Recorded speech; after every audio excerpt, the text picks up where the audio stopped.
Salut! Alors je vais vous présenter un outil qui vous permet de vous entraîner un petit peu sur du code. Donc l'idée c'est pas de d'apprendre à coder, de progresser. L'idée c'est qu'une fois que vous savez faire quelques petites choses comme des boucles, déclarer des variables, faire des tests, de vous entraîner avec un site qui vous permet directement de taper votre code, de l'exécuter, de le comparer à des tests, à des résultats pardon de tests préétablis. Donc c'est-à-dire que vous savez si ça marche ou pas. Simplement le site vous le dit. Et vous pouvez coder dans tous les langages que vous voulez. Et surtout ce qui est pas trop mal, c'est qu'il y a une interface graphique associée. Donc à chaque fois que vous avez un exercice, il y a un petit jeu associé avec une interface graphique en général. Et à chaque fois que vous devez trouver la solution pour un problème, vous devez sortir la solution sous la forme d'un print console, mais le jeu va lire ce print console et va s'en servir comme donnée d'entrée pour jouer automatiquement. Donc d'une certaine manière, c'est comme si vous codiez des petites IA de jeu. Et ce qui est sympa, c'est que ça vous évite de tout simplement vous dépatouiller avec des outputs console et qu'il y a un côté plus ludique et plus sympathique. Donc Coding Game, ça s'appelle, codinggame.com, vous avez l'URL qui est là-haut. Vous pouvez créer un compte très rapidement, mais au début vous pouvez vous en servir sans créer de compte et il retiendra votre progression. Et donc l'idée c'est quoi? Vous avez des entraînements avec des puzzles, on va cliquer dessus, et vous avez plusieurs niveaux. Vous avez facile, moyen, difficile, très difficile, et il y a aussi des puzzles qui sont proposés par des entreprises, qui sont à un niveau très avancé je pense, enfin avancé en général on va dire. Et donc là je vous conseille plutôt de commencer par facile. Vous pouvez cliquer dessus pour avoir la liste. Alors il y a des puzzles faits par Coding Game et d'autres qui sont faits par la communauté. Ceux qui sont faits par Coding Game sont un peu plus travaillés, sont traduits dans toutes les langues. Et je sais plus si je l'ai dit, mais un des avantages aussi, c'est que vous pouvez résoudre les puzzles dans tous les langages que vous voulez. Donc par exemple, on peut s'amuser à faire The Descent, qui est un des premiers, je crois. Résoudre ce puzzle vous fait comprendre le concept de boucle et comment trouver le maximum d'une liste d'entiers. Donc bon, c'est assez simple. Ce puzzle est aussi un terrain de jeu pour tester le concept de tri en utilisant jusqu'à 25 langages de programmation. Enfin, il vous fait découvrir la programmation. Ouais, bon. Donc il y a des ressources externes. Et on a un énoncé. Un problème simple pour expérimenter la plateforme. Votre programme doit trouver la montagne la plus haute parmi une liste de montagnes. Donc en fait, le petit jeu, ça va vous rappeler les jeux de Flash de l'époque. Là, c'est un vaisseau qui va de gauche à droite. Il y a des montagnes en dessous, tout simplement. Donc nous, on va récupérer les montagnes sous la forme d'une liste. Et il va falloir lui indiquer la montagne la plus haute pour qu'il la nettoie quand il est à une altitude supérieure et qu'il évite de se la manger quand il va descendre un petit peu. Ok, et donc on peut faire résoudre. Alors on va voir comment ça se passe. Donc on arrive sur un espèce de fiddle. À droite on peut choisir le langage de résolution du problème. Donc là on a Java, C Sharp, C++, JavaScript, Python. Là il y en a beaucoup. Donc les plus populaires sont là-haut. Donc a priori vous ce sera plutôt C Sharp, Java, JavaScript, Python éventuellement. Voilà. Alors, objectif à gauche, donc là on a le player, enfin le petit game. Écrivez le programme permettant de détruire les montagnes pour pouvoir atterrir. Pour cela, tirez sur la montagne la plus haute. Je bois une petite goutte de café, c'est l'heure. Pardon. Au début de chaque tour de jeu, vous recevrez en entrée la hauteur de montagne de chaque montagne de gauche à droite. Avant la fin du tour de jeu, vous devez indiquer la montagne la plus haute pour tirer dessus. Tirer sur une montagne ne fera qu'en détruire une partie. Ah bon? Votre vaisseau descend à chaque passe. Là, ce qui est important de voir, c'est qu'à chaque tour de jeu, on récupère la liste en entier. Donc, si on détruit une montagne, ça veut dire qu'il nous l'enlève, je pense. Et ça veut dire qu'on peut se baser sur les données à chaque tour de jeu qu'on reçoit et qu'on n'est pas obligé de retenir ce qui s'est passé avant. Vous gagnez si vous détruisez la montagne la plus haute à chaque tour. Condition de défaite, votre perso percute une montagne, vous fournissez une sortie invalide. Voilà. Entrée du jeu. Le programme doit lire depuis l'entrée standard la hauteur des montagnes, puis fournir sur la sortie standard l'indice de la montagne à détruire. Donc la sortie standard et l'entrée standard, c'est la console, hein. Donc comme là, c'est pas quelqu'un qui va taper des commandes, c'est un programme. Euh, Ça va être fait automatiquement quoi, mais ça reste une entrée console. Donc ce qui est bien, c'est que ces choses-là, si vous savez pas le faire, ils vous le mettent déjà dans tous les langages. Donc, par exemple, je sais pas, mettons JavaScript. Parse int readline, voilà, c'est ça. Ça va lire quelque chose qui est les données d'entrée. En Java, on a un scanner de system.in. En C Sharp, je sais pas ce qu'on a. Console.readline, pareil. Ok. Donc ça, c'est ce qu'on fait normalement dans du code quand on attend que l'utilisateur saisisse une donnée dans la console. Donc ça va être fait automatiquement et on a déjà le code pour le récupérer. Donc si on regarde ce qu'on a comme code, on a une game loop, while true. Donc voilà, assez typique. Pour de i allant de 0 à 8, donc il y a 8 montagnes, c'est en dur. Hauteur de la montagne égale prochain int. D'accord. Et là, ils me mettent en dur une solution. Donc si je fais lancer le test par exemple pour le niveau 1. Alors on va voir le vaisseau. Hop. Ah, la montagne 4, il l'a zappé. Parce que là, c'est écrit 4. Et à chaque tour de jeu, il va zapper la montagne 4. Et là, il s'est pris la 0. Et ah, c'est marrant, il nous donne les informations en système, en console log de toutes les montagnes. Ce que j'allais dire en général, ce qu'il faut faire, c'est commencer par faire sysout, enfin un console.log de la hauteur de la donnée qu'il vous donne. Donc là, la hauteur de la montagne, moi je commencerai par faire ça, puis voir ce que j'ai en console. Mais bon, là pour le coup, ils l'ont fait pour nous. Et d'ailleurs, je vois même pas ma sortie console. C'est étrange. Si je le fais en erreur. Normalement, c'est en R qu'on fait des sorties console. Console.error quoi.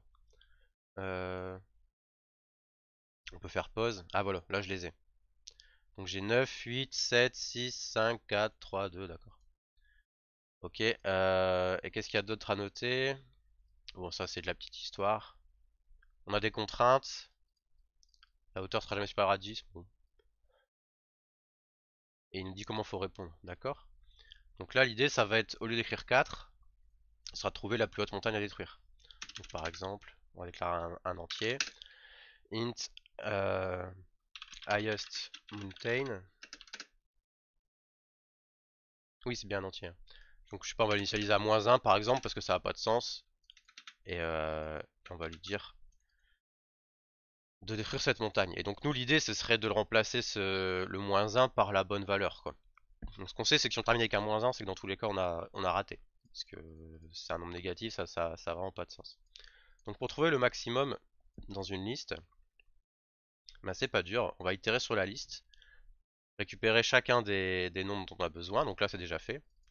Et pour chaque tour de boucle, ce qu'on veut faire c'est comparer la valeur du nombre actuel avec la valeur la plus haute qu'on a trouvée. Et si elle est supérieure, ben on va aller swapper quoi. Donc je vais regarder par exemple si la hauteur de la montagne courante est supérieure à la plus haute que j'ai trouvée pour l'instant. Et bien la plus haute que j'ai trouvée pour l'instant, maintenant sa hauteur ça va être ceci. Mountain height. D'accord. Donc il va se passer quoi là? À ce while, on va rentrer dedans à chaque tour de boucle en fait. La première fois que vous voyez apparaître le vaisseau là, vous rentrez dans le while une première fois. Vous y passez qu'une fois. Ensuite, il sort il passe, il va détruire la montagne que vous lui donnez en console output au passage. Il va sortir de l'écran à droite. Et dès qu'il revient, hop, on passe dans un nouveau tour de boucle. Les données auront changé cette fois-ci. Et là, on aura de nouveau les montagnes dans l'ordre, mais sans la précédente. Ok. À moins qu'elle ait survécu, parce qu'il disait qu'il fallait des fois taper sur plusieurs fois sur une montagne pour la détruire. D'accord. Donc si on regarde ce qui va se passer là. Par exemple, le premier tour de jeu, on a 9, 8, 7, machin. Donc le int il va être à -1. Et pour i allant de 0 à 8, donc on va demander le next int. Donc à chaque fois on va avoir le prochain entier dans la liste comme on l'a vu avant là. Ça va valoir 9, 8, 7, 6, 5, 4. C'est les valeurs que prend Mountain H et je les avais mises en console juste avant. Et donc ce que je vais faire c'est bon, premier tour de boucle ça va valoir 9. Je vais regarder est-ce que 9 c'est plus grand que -1. Bah, la réponse c'est oui. Donc je vais passer là-dedans. Et dans cette variable là je vais stocker Mountain H qui vaut 9 donc au prochain tour de boucle, hop, plus haute montagne ça va valoir 9. Ensuite il va regarder la suivante, c'est 8. Est-ce que 8 c'est plus grand que 9? Réponse non. Donc il va rien faire. Prochain tour de boucle, il va regarder 7, etc. etc. Donc à la fin de la boucle, normalement ce sera 9 la plus grande valeur. Et puis après au prochain tour de jeu ça va évoluer j'imagine. Ok, bah écoutez on va le lancer, on va voir ce qui se passe.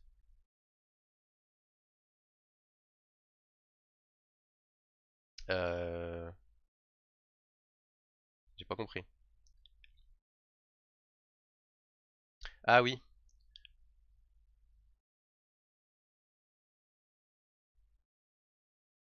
attendez. Hein. Sortie standard 9. Ah oui, pardon. Pardon. D'accord, d'accord. En fait, c'est pas la taille de la montagne. Là, c'est la taille de la montagne que j'ai retenue. Mais c'est pas la taille de la montagne qui veut, je suis bête. C'est l'index de cette montagne. D'accord? Et l'index de cette montagne, c'est I. La première, c'est 0. La deuxième, c'est 1. 1, 2, 3, 4, 5, 6, 7. Et c'est bien les valeurs que prend notre I. Donc, je vais stocker aussi index of highest mountain. On va le mettre à -1, c'est pareil. Et donc, à chaque fois que je trouve la montagne la plus haute, je vais pas non, je vais pas non seulement je vais retenir sa hauteur, mais je vais en plus retenir son emplacement. Donc son emplacement c'est I. Et là je lui donne I.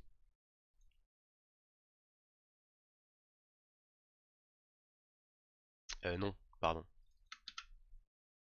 I n'est plus défini à cet endroit-là. I n'est défini que dans la boucle. Arrivé là, elle n'existe plus la valeur. C'est bien pour ça justement que... Enfin, c'est pas que pour ça, mais il faut la stocker. Ok. Alors le petit vaisseau il avance. Hop, trouvé la plus haute. Nice shot, boom. Ok. Bon là ce test là a priori il va passer. On va lancer le suivant. Bon il est vert, ça veut dire qu'il est passé, hein. Montagne au milieu, 3 tirs. On va lancer le test. Bon là le cas est tellement simple que effectivement quand on résout le premier, ça les résout tous. Il y a peu de chances d'écrire un algorithme là qui marcherait dans un cas et pas dans les autres. Mais des fois vous avez des données complexes. Le premier cas c'est vraiment le cas où vous résolvez que 20% du puzzle. Puis petit à petit vous itérez dessus. Le test 2 est un peu plus dur, le 3 un peu plus dur. Et arrivé au 4 ou au 5, là il faut que votre algo prenne en compte tous les cas. Et quand vous êtes confiant, vous voulez vérifier, vous lancez tous les tests à droite. Ok, donc là tous les tests passent. Donc vous pouvez soumettre la réponse. Donc là vous gagnez quelques points d'expérience, etc. Et ce qui est intéressant, c'est que vous pouvez voir les autres solutions pour le puzzle dans le langage où vous l'avez fait. Donc il faut d'abord le résoudre. Donc c'est pour ça que je disais, c'est pas pour progresser tant que ça, enfin pas pour apprendre initialement, c'est plutôt pour faire l'effort vous-même de chercher, de résoudre un problème, quitte à y passer des fois plusieurs jours en passant une demi-heure par jour. Et une fois que vous avez terminé, là par contre vous pouvez progresser un peu plus, c'est intéressant parce que vous pouvez comparer votre solution au code d'autres personnes et voir des gens qui peut-être ont fait ce que vous avez fait en une ligne, super optimisé. Alors c'est pas forcément ce qu'on vous demande de faire quand vous résolvez l'exercice, mais c'est toujours intéressant d'apprendre qu'il y a une méthode dans l'API Java qui fait ce que je viens de faire là en une seule ligne par exemple. Bon bah lui il a fait exactement comme moi, hein. Il a pris la target mountain, son indice et sa hauteur quoi. Si la hauteur de la montagne est plus haute que la courante, voilà. Euh, y a personne qui a fait... Ah si, voilà. Lui, il a fait un int stream qui map... Oh là là là là. Et puis il récupère le max, bref, enfin, voilà. Mais je pense qu'il y a une manière plus simple de le faire, ça. Programmation fonctionnelle. Ouais, j'aime pas trop non plus. Il fait un tree map, ouais. Ok. Ah, par exemple, il y a une structure ordonnée et qui associe l'indice à la hauteur de la montagne. Et par défaut, quand il va mettre dans sa map des objets, ça va les trier. Et donc il peut se contenter de récupérer le dernier, parce qu'il sait que le dernier ce sera le plus haut, puisque ça a été trié. Enfin bon, bref. Voilà, donc voilà pour la petite présentation de Coding Game. Et il y a deux, trois autres trucs pas trop mal. Bon, vous avez un chat à droite, je m'en occupe pas trop. Mais il y a des Français, donc vous pouvez peut-être discuter avec eux. Et alors il y a aussi un petit forum et des petits espaces commentaires. Par exemple, ah je sais plus, mais je sais qu'il y a un endroit où vous discutez des puzzles avant de les avoir résolus, ce qui permet d'avoir un petit indice. Mais j'ai essayé d'en trouver un de forum. Parce que là, c'était un exercice un peu particulier. Celui-là, c'est celui pour apprendre, pour découvrir la plateforme. Non, bah, je sais plus. Écoutez, vous trouverez peut-être par vous-même. Et il y a autre chose aussi, il y a les Clash of Code. Et alors, ça fait un peu peur comme ça, mais c'est assez simple. Mince. Donc, il y a différents clashs. Il y en a un où vous devez terminer le défi le plus rapidement possible. Un où vous devez écrire le code le plus court possible. Donc, il faut prendre votre temps pour l'améliorer. Et un où vous devez deviner ce qu'il y a à faire en observant les tests. D'accord. On va rejoindre, je vais vous montrer un peu. Mince, il y en avait un autre qui... Je pensais que j'étais... Ah, c'est bon. Bon, je vais pas forcément le faire, à part si c'est vraiment un truc super rapide. Il faut passer le plus de tests le plus rapidement possible. Alors, on doit afficher les n premiers nombres de la suite de raison R. Oh là, déjà c'est des maths, je me rappelle plus. En sachant que le premier terme de la suite est toujours 0. Une suite arithmétique est une suite numérique dans laquelle chaque terme permet de déduire le suivant en lui ajoutant une constante R. Ah d'accord, bon ça va, c'est simple. Deux entiers séparés par un espace n et R. Sortis les n entiers de la suite arithmétique de raison R commencé par 0. Donc sortie 5, 0, 2. Ok, ouais. Donc en fait, c'est un truc genre, je sais pas, pour int i allant mince, de 0 à n, c'est ça? D'abord n, ensuite r, ouais. I++. Ensuite, je vais noter ma somme. Int somme égale 0. Et à chaque tour, bah, je vais incrémenter ma somme avec le résultat que j'ai là. Donc c'est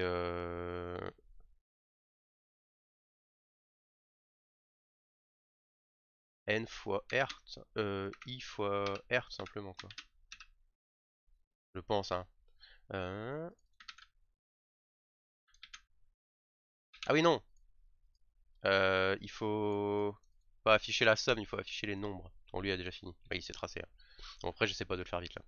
Euh, donc ce serait plutôt ça qu'il faut afficher.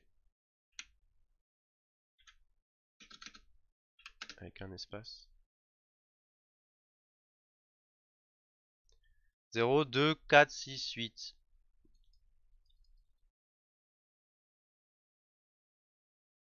En fait c'est juste ça quoi.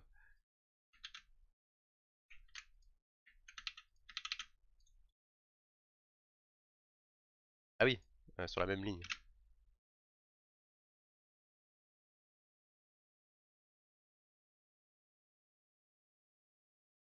Attendu, rien.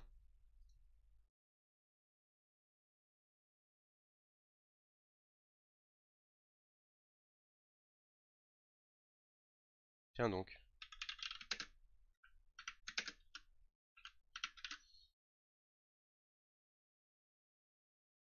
Là il me dit attendu 0, 2, 4. Bah je comprends pas. Euh...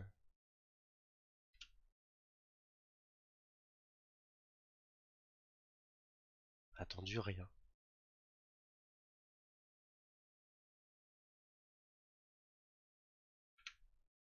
Attendez, je vais vérifier. Mais... Ah, il attend 0, 2, 4, 6, 8 et je lui donne bien 0, 2, 4, 6, 8. Bon après il y a le petit espace à la fin. C'est peut-être ça. If i inférieur à n-1. Je me rajoute un petit espace pour séparer avec le prochain nombre.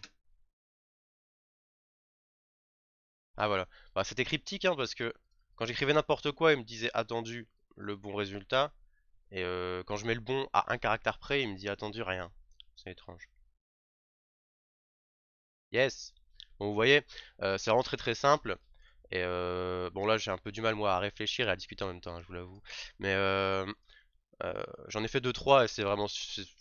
D'habitude, c'est vrai que c'est ça, c'est super simple, c'est dans ce genre-là. Et en général, vous pouvez écrire le code en, je sais pas, en 18 secondes si vous êtes un petit peu chaud. Et c'est vraiment pas très dur de les gagner, quoi. Et donc là, vous voyez, enfin, vraiment, c'est super simple, c'est super rapide. Le plus dur, c'est de pas mal comprendre la consigne du premier coup, quoi. Euh, Là, par exemple, l'histoire de la somme, est-ce que je me serais embrouillé sur ça? Si j'avais pas discuté en même temps, je sais pas. Mais voilà. Et donc, faut prendre un langage dans lequel vous allez être le plus à l'aise, quoi. Ok. Soumettre, ouais, bon. Ce qui est marrant, c'est qu'on peut voir son code. Bon, après là, tiens, c'est un. Ah oui, en JavaScript, je suis pas sûr qu'il y ait un moyen simple de faire un console.log sans aller à la ligne. Donc voilà, il y a ça. Et puis après, il y a des événements pardon, des events quoi, périodiques. Donc là, par exemple, il y a un challenge où on peut coder une petite IA pour un jeu de cuisine. Et on a 2 semaines pour le faire. Puis après, les IA elles se fight entre elles. C'est toujours des choses assez simples à appréhender, hein. Et puis il y a des exercices un peu plus durs. Et qu'est-ce qu'il y a d'autre comme type de puzzle pour montrer un petit peu? En moyen, mathématiques, arithmétique, intervalle, liste, parcours en largeur, graphe.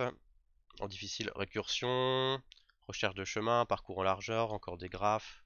Bon, ça tourne beaucoup quand même sur les structures de données et l'optimisation. Donc pour tout ce qui est algorithmique, optimisation des trees, apprendre à chercher avec des binary search, ce genre de choses, c'est pas trop mal. Parce qu'en général, si vous écrivez l'algorithme naïf pour pas mal de puzzles, avec une solution en O(n) carré par exemple, euh, il y a un test qui va vous fournir, je sais pas, 100 000 éléments, et votre compute time va être énorme et vous allez pas passer le test en fait, puisque vous avez une fenêtre de 500 ms peut-être pour que votre jeu de test s'exécute sur le serveur. Et donc il va vous dire non, non, faut trouver une solution plus optimisée quoi. T'as passé les 4 premiers tests, mais le dernier, il faut bien le faire. Et donc là, faut revoir un peu la solution. Et il y a un petit côté comme ça, presque puzzle pour le coup, qui est assez sympathique quoi. Parce que bon, normalement, vous commencez toujours par la solution la plus simple, et ensuite seulement vous vous posez des questions quoi. Et alors, en très difficile, qu'est-ce qu'on peut avoir? Ça, je vais le fermer. Ah, celui-là, je l'ai fait. Enfin, j'ai fait le numéro 1. Simulation, reconnaissance des motifs, force brute, parcours en profondeur. Par exemple, celui-là que j'ai fait. Euh, à faire, oui. Et il montre pas ce que j'ai fait, c'est dommage. Euh, reconnaissance de motifs, recherche dichotomique, trigonométrie. Alors, on va regarder un peu. Épisode 1. Voilà. Donc celui-là, il était pas trop mal, je trouvais. C'était. Vous avez un genre de Bomberman. Vous avez des règles. Et c'est à vous de créer l'IA qui va. Enfin, l'IA entre guillemets, hein, euh, qui va résoudre le puzzle, quoi. Donc c'est à vous de placer les bombes à chaque tour de jeu en analysant le plateau. Et l'idée, c'est pas de l'analyser à chaque tour de jeu comme je l'ai fait dans le jeu de la montagne, plutôt. C'est que vous avez le plateau en entrée au début, un nombre de bombes maximal, un nombre de rounds maximum autorisés pour résoudre le puzzle.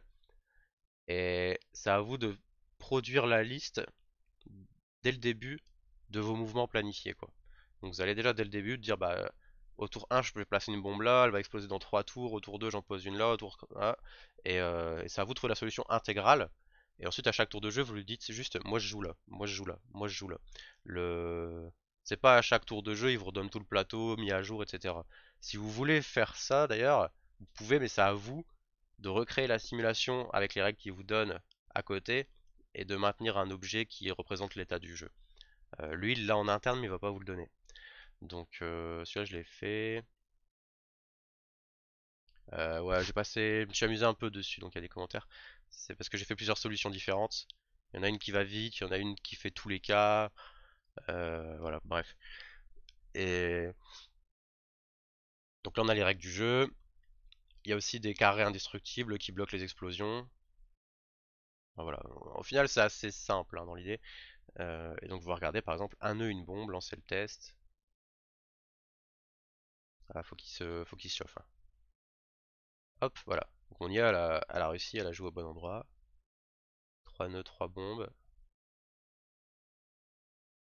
Voilà, un seul nœud. J'avais 3 bombes, mais bon, en une j'ai réussi. Et donc la sortie de la console, alors c'est là, il est là, solver.getNextMove. En fait, vous placez juste les coordonnées de l'endroit où vous voulez mettre votre bombe, ou vous pouvez wait, c'est-à-dire attendre, ne rien faire. 9 nœuds, 9 bombes. On va voir en combien il le fait.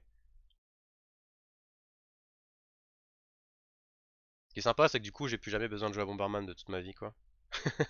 Enfin, ce Bomberman là. J'ai juste à faire jouer mon IA.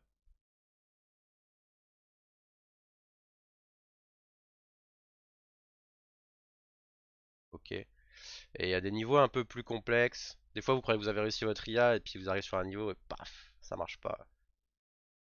Celui-là est assez simple. La barre de fer. Ouais. C'est les derniers qui sont durs en fait. Prévoir le futur. Ouais. Donc là, on a que deux bombes et en fait, faut attendre qu'il y en ait une qui ait explosé pour pouvoir poser la seconde. Si j'ai bien compris, j'ai pas bien regardé. Ah, j'ai pas bien vu le premier round, je veux dire. Ah, c'est le même avec moins de bombes peut-être celui-là? Détruire coding game. Voilà, celui-là, je sais par exemple, il est pas évident. Selon comment vous triez vos bombes, comment vous parcourez le monde. Par exemple, il y a un algorithme très naïf pour ce niveau-là, qui peut marcher si vous commencez en haut à gauche, mais le même qui commence en bas à droite, il va échouer. À cause de la façon dont les bombes s'enchaînent, etc. Enfin, bref. Et donc en fait, moi j'ai remarqué que leur jeu de test, par exemple sur ce niveau-là, vous pouvez écrire un truc qui fail, mais par chance, si vous commencez bien, en fait, ça va marcher dans certains cas. Et il y a le même cas où vous changez un peu l'arrangement des blocs et un algo qui la plupart des gens ont écrit ne marche plus. Et il y a un temps limite, et l'algo que les gens ont écrit c'est pour répondre au temps limite pour l'optimisation. Et donc c'est un peu particulier, ce test-là il m'avait laissé un peu bizarre parce que la réponse attendue en fait, si vous lisez l'énoncé, elle est pas bonne. Elle est bonne que dans le contexte des niveaux qu'il vous donne, et vous pouvez très bien imaginer un niveau où votre truc il marche pas quoi. Et donc là c'est un exemple que je donnais, par exemple ce niveau-là, la plupart des algos que les gens ont uploadé, ils sont incapables de le résoudre ce niveau-là. Alors que c'est juste bête, hein, c'est deux lignes de trucs à détruire, avec un mur indestructible en dessous, et là il y a le bord du terrain. Enfin bref. Et donc toujours pareil, vous pouvez lancer tous les tests d'un coup et en fait ça se passe bien. D'habitude ça va plus vite que ça. Enfin bref voilà. Et dernier truc que je pourrais montrer, c'est que c'est assez simple finalement de travailler ça chez vous. Parce que là ça peut peut-être faire un peu peur la quantité de code qu'il y a. Bon après je l'ai fait de façon incrémentale, hein. Puis il y a plusieurs procédés dans la même classe en fait quoi. Il y a différentes versions de la solution. Mais si vous dites ouais, coder tout ça sans le débugger, c'est un petit peu chaud. Vous pouvez tout à fait le débugger en fait. Il suffit de vous mettre dans votre IDE quoi. Euh, Mince, les jeux de test, j'y ai pas bien accès. Ah, j'ai l'impression qu'ils ont plusieurs versions. Parce que en fait, ça je l'ai chez moi. VoxCodeI, Poche. Et donc vous pouvez le faire chez vous. Moi je me suis fait un petit coding game utils. Je pourrais peut-être le partager. Et donc quand vous avez un dossier source Java et que ça commence par src, mais vous pouvez le configurer, et que vous étendez cette classe-là, il va automatiquement aller chercher les bons trucs. Donc par exemple si je prends un exemple très simple, genre température, j'ai temps coding game exercice. Dans mon main, j'appelle juste la méthode solve all levels qui vient de ma classe abstraite. Et ça me force, quand j'ai temps coding game utile, il m'oblige à implémenter une méthode. Il me dit qu'il faut implémenter la méthode solve puzzle. Elle vous donne soit le scanner, soit le file, selon comment vous avez envie de travailler. Et, euh, et dedans, vous résolvez le puzzle comme vous auriez fait sur Coding Game. Et en fait, lui là, ce qu'il va faire, c'est qu'il va chercher dans un sous-package de votre classe s'il n'y a pas un dossier levels. Et pour chaque level qu'il trouve, il va vous créer un scanner qui scanne le level. Et il va appeler votre solver séquentiellement avec tous les niveaux. Donc c'est pas trop mal quoi, ça va vite. Ça m'a pris vraiment 5 minutes à écrire quoi. Si vous savez pas l'écrire, je pourrais le partager. Et donc là, par exemple, je vois température naïve. Donc j'ai juste écrit ça. J'ai mes levels que j'ai copié-collé. Et les levels, on peut les récupérer facilement. Et si je fais run as Java application, bah, pour chaque niveau, ça c'est la réponse en fait. Ok. Donc si on retourne de l'autre côté, je vais reprendre un puzzle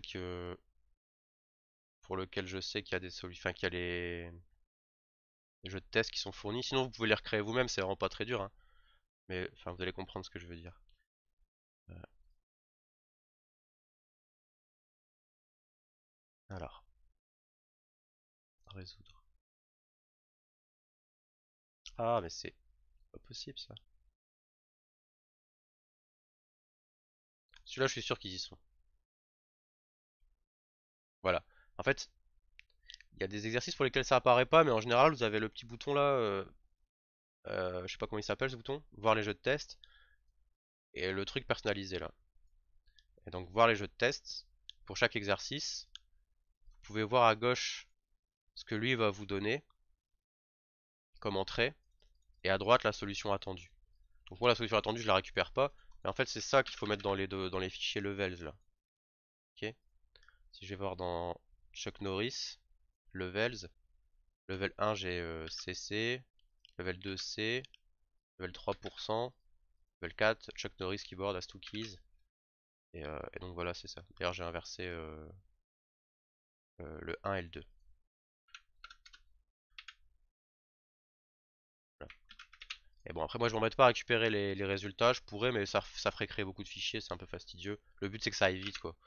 Euh, C'est vous passez à un moment donné, vous prenez la décision d'aller chez vous et parce que vous voulez débugger, il faut pas que vous passiez 10 minutes pour passer le coding game à votre éditeur quoi. Et donc là, si on prend par exemple ce résultat là, je vais lancer Chuck Norris. Ah, je peux pas CTRL V. Mais donc on voit bien pour chaque exercice, chaque level, il vous met le résultat quoi. Et puis du coup, bah vous pouvez débugger forcément. Si je mets un point d'arrêt là, debug, tac, on s'arrête. Alors ma value, elle veut quoi? Ok, voilà. Et Et donc là, vous pouvez comparer que c'est bien la bonne valeur. Je sais pas, faites ça ici.